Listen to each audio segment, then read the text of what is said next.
Welcome students. So now in this video we will discuss some sample MCQ questions in communication engineering third semester CSE students for the subject code is EC8395. So we will discuss some important MCQ questions in unit 1 now. So unit 1 topic is analog modulation. So in analog modulation we have amplitude modulation, frequency modulation and phase modulation. So based on these topics we will discuss questions. The first question is carrier signal in modulation technique is dash signal. So we know very well always the message is a low frequency signal. Carrier is an high frequency signal. Okay. So the choice out of the 4 choices, choice A is the correct answer, high frequency signal. And second one is the modulation index of an AM signal is the ratio of. So this is about the very important one, modulation index. So we know very well the modulation index of an AM signal. So it is represented like K, M, like that symbols. So if it is K, modulation index K is equal to, we can write the formula as Vm by Vc. It is nothing but the message signal voltage to the carrier signal voltage. That is the peak message signal amplitude to peak carrier amplitude. So that is the correct answer. So choice B is the correct answer for this question.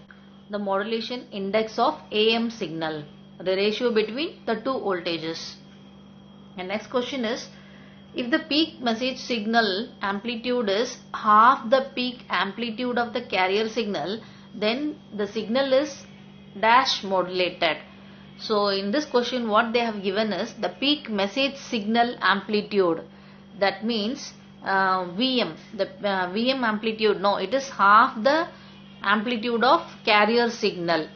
So in place of Vm what we have to put is Vm is replaced with Vc by 2. So that is what they have given. Divided by what we have to put, the carrier voltage. Okay. So if we do the calculation for our modulation index, that is the Vm value is half the carrier amplitude, and then how much is the modulation they are asking. So Vc by 2 divided by Vc. So what you will be getting, the Vc, both Vc will get cancelled. So the answer will be the 1 by 2. That means 1 by 2 in the sense in terms of percentage it is 50%. So the modulation that takes place is 50% of modulation will be taking place. That is 1 by 2. So we know very well when we calculate the percentage of modulation. So in this formula you will get 100%. 100 no. So 1 by 2 into 100 you will get 50. So the answer is 50% modulation for this question. And the next question is, a percentage of modulation greater than dash will distort the message signal. So we know very well if the percentage of modulation is greater than 100%, it will distort the message signal. So the choice of answer is D. And next one is the RF bandwidth of AM is dash the maximum frequency contained in the modulating message signal. This is nothing but they are asking the bandwidth of AM signal. Simply they have asked AM, so you can mean it as conventional AM. So the bandwidth of AM signal is nothing but it is 2 times of FM. We know it very well. Bandwidth of the traditional AM is 2 FM. Correct? So they are asking that AM is dash the maximum frequency. It is twice the maximum frequency. So the answer for this question is 2 times. That is correct. Okay. And the next one is, for a single sideband AM systems, they occupy same bandwidth as of conventional AM systems. So the statement is true or false they are asking. So the statement obviously is false, because we know very well in single sideband AM there is only one sideband present. But in conventional AM it contains 2 sidebands. So the bandwidth of conventional AM is greater than single sideband. Okay, so the statement what they have given is wrong, false.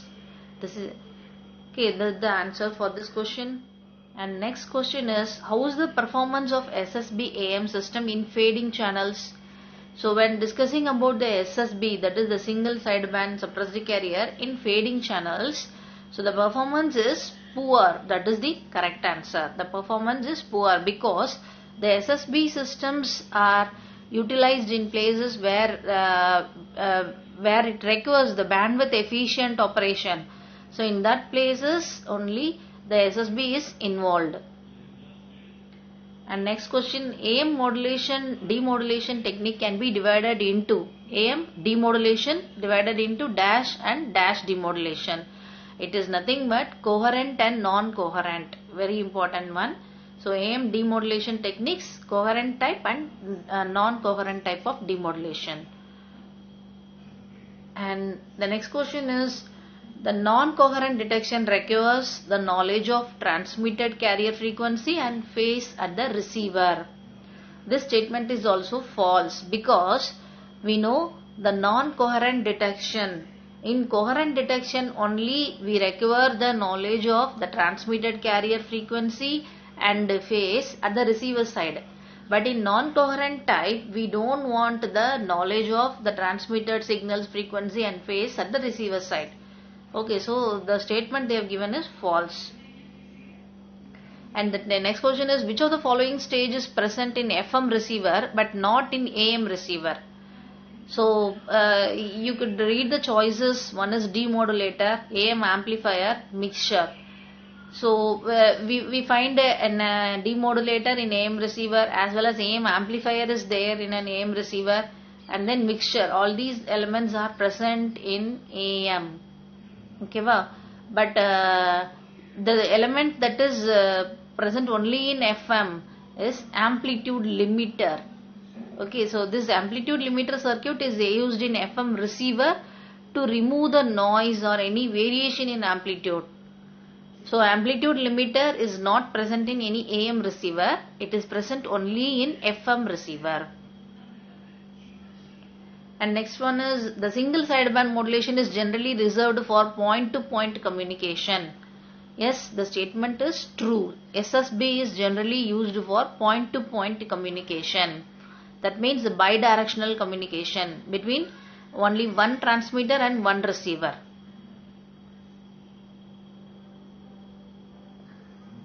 And next question is, the upper and lower sideband frequencies for 5 kHz amplitude modulation with a 30 kHz carrier frequency will be. So they are asking you to find out the USB and LSB values. So we know very well USB, LSBs are calculated just by adding the carrier frequency with the modulation frequency, that is FC plus FM. You will get upper frequency. FC minus FM will give you the lower sideband frequency. So FC plus FM in the sense 30 kHz plus 5 kHz. So 35 kHz. And the lower sideband frequency is 30 minus 5 kHz. So you will get 25 kHz. Okay. So this formula we have already discussed when we solved the problems, unit 1 problems. So in that case also we discussed. And next one is, the VSB modulation is used in televisions because it avoids phase distortion at low frequencies.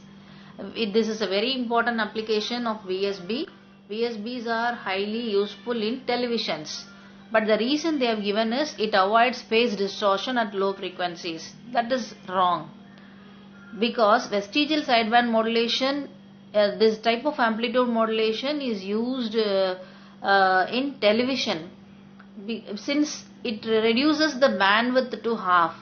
So because of that bandwidth efficiency, it is used in televisions. Okay.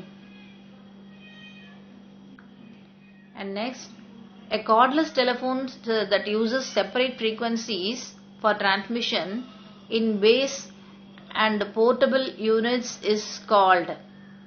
So that is a cordless telephone. No. So that cordless telephone system is of duplex type. That means two-way interaction. That means two-way interaction in the sense the transmitter and receiver, they both can talk. So this kind of interaction is called a two-way interaction. Because they use separate frequencies for transmission in base and portable unit. So cordless telephone uses separate frequencies for the transmission in base and portable units. So that is called duplex. Okay. And next one is the FM is part of general class of modulation. So FM comes under which type of modulation? It is angle modulation. So the answer is angle modulation. This question and all they have asked the classification. Generally analog modulation classified into what type? So one is amplitude modulation and another is called angle modulation. So in angle modulation, frequency modulation and phase modulation are categorized. Next one is FM is called constant envelope because dash of carrier wave is kept constant. Yes, why we call FM as constant envelope? Because in frequency modulation the parameter that is varied is only the frequency. The frequency of the carrier is varied. So the amplitude of the carrier never changes. Amplitude as well as the phase never changes. So the amplitude of the carrier wave is kept constant. Okay. So in FM the amplitude of the carrier is kept constant. So that is the correct statement.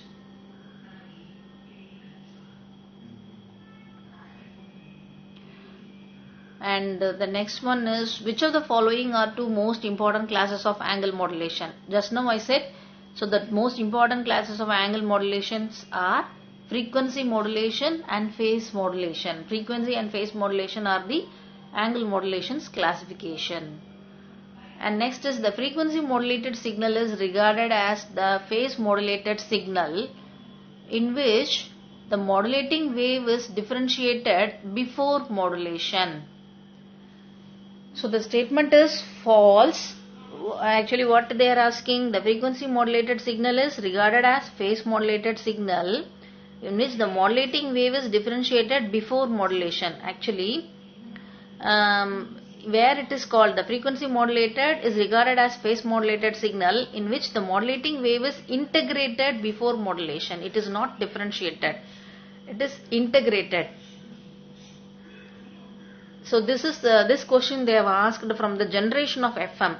So when we generate the FM, at first we will be integrating the message signal and then we will be using the result into the phase modulator. So the statement they have given is differentiation before modulation. That is wrong. It is integrated.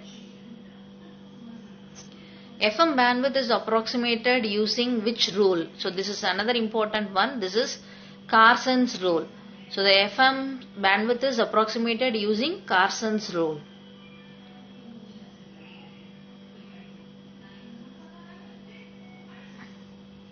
And next one is, which of the following are two methods for generating FM signal? So we know very well when we discuss about FM, you must remember the direct and indirect method of generation. We studied no. So the direct method and indirect method. So these are the two methods of generating FM. Okay. In indirect method, the carrier frequency is directly varied in accordance with the input modulating signal. In indirect method,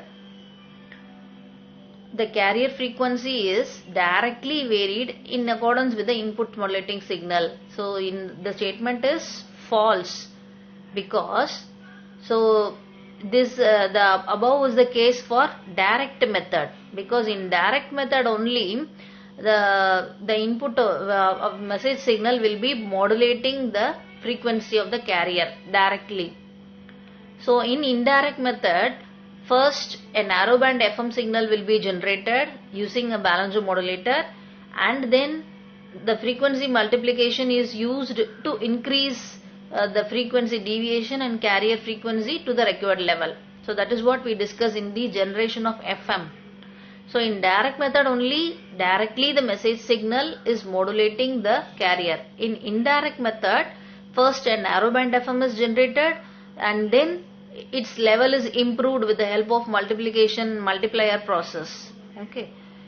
So the above statement they have given is false. And which of the following is not a technique for FM demodulation? So the FM demodulation So we know the slope detection and then zero crossing detection, phase locked discriminator. All these are the methods of FM demodulation or FM detection techniques. These are all. So the only thing that is not involved in action is the product detector. So the product detector is for demodulating AM signal. Okay. And next one is the PLL in FM detection stands for. PLL is actually the name of the circuit, which is nothing, phase locked loop. PLL, phase locked loop. Okay. And the pre-emphasis is used to amplify dash frequencies. Pre-emphasis, it is a circuit which is done in frequency modulated transmitters. So the pre-emphasis is used to amplify high frequencies, amplifying the high frequencies. And the another question is the de-emphasis circuit. So the de-emphasis circuit is used after detection. It means attenuation of the frequencies by the amount which they are boosted. Attenuation in the sense eliminating, like that meaning. So de-emphasis means attenuation of the frequencies by the amount they were boosted. So this is usually done at the receiver after the signal's detection. After the signal is detected, no. So the de-emphasis circuit is used after detection. That is the correct answer. Which is true statement about frequency deviation in frequency modulation? So frequency deviation is actually all the statements you read, no, so they are almost like same meaning. So read the last choice. The frequency deviation is proportional to amplitude of modulating signal. That is the correct statement, because the frequency of a carrier is deviated based on the amplitude of the modulating signal. And next one is, which of the following is not necessarily an advantage of FM over AM? Which is not an advantage? See, less modulating power is required, better noise immunity is provided, higher bandwidth is required, carrier is of any shape. So out of these four choices, what they have asked is which is not an advantage of FM, which is not an advantage. So the answer is choice C, because they have given that a higher bandwidth is required. So the frequency of the carrier gets varied with respect to the wave being propagated. That happens in FM modulation. But the FM has many advantages compared to AM. But higher bandwidth is not it is not a condition, because compared to AM, you can't say that. What they are saying is not an advantage of FM. So the higher bandwidth required. So that is the statement, that is not an advantage of FM.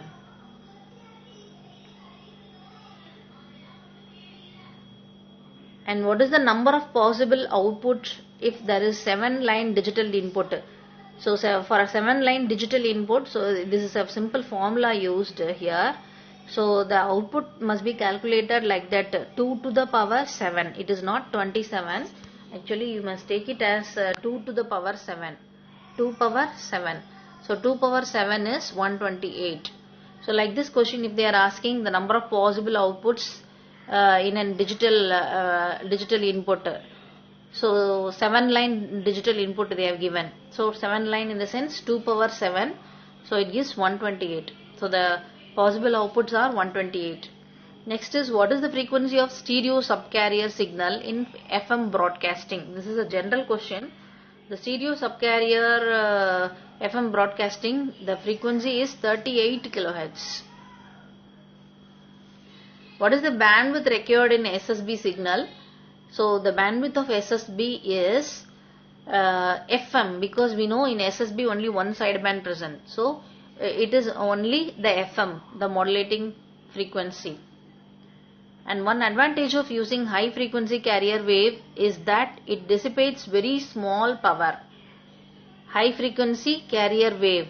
Using high frequency carrier wave, the main advantage is it is dissipating very small power, the statement is true. Because of that reason we use a high frequency carrier signal. Also the high frequency carrier signal can be propagated for long distances. And the antenna current, so the antenna current value is given, and you have to find the percentage of modulation when the antenna current increases to 10.4 amps. So usual current is 10 amps. So now the current has increased to 10.4 amps. So for that we have to calculate the what they are asking is find the percentage of modulation when the antenna current increases to 10.4 amps. So the answer for this question is 28.5.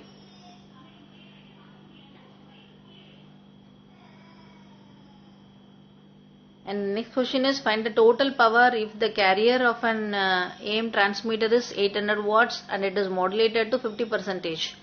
So this is they are asking the total power. PT equal to, we know, PC into 1 plus what is that, the modulation value, 1 plus the modulation index. Modulation index is square divided by 2. Okay. So PC is for 800 watts, 1 plus the modulation index they have given is 50%. It is 0.5 square divided by 2. The answer is 900 watts. So it is not 0.52. In printing it has come like that. So actually the formula is PC into 1 plus m square by 2. Okay, so you know m is the modulation index, a PC carrier power. So m square is here 0.5 the whole square. Okay, you do it by your own, you will get the answer. So it is 0.5 square. Okay, not 5, it is 0.5. 0.5 square divided by 2 into PC. So by the way you will get the solution for this question as 900 watts. Okay students, so we'll continue with the unit, because the unit 1 is a very vast area, so you can expect many kinds of questions from this unit.